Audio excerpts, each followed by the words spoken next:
أعوذ بالله من الشيطان الرجيم. بسم الله الرحمن الرحيم.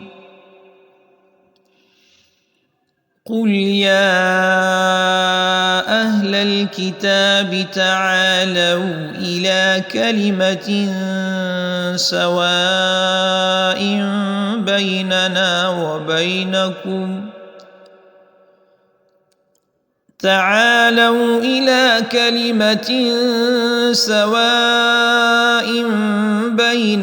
وبينكم ألا نعبد إلا الله ولا نشرك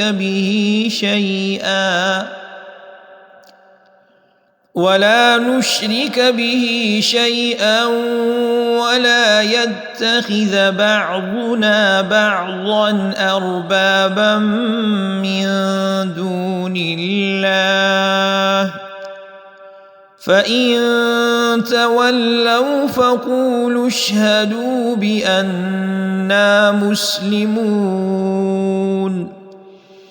يا أهل الكتاب لم تحاجون في إبراهيم وما أنزلت التوراة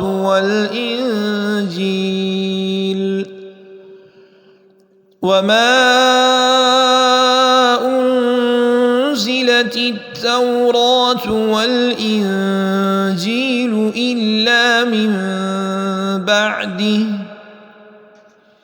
أفلا تعقلون؟ ها أنتم هؤلاء حاججتم فيما لكم به علم فلم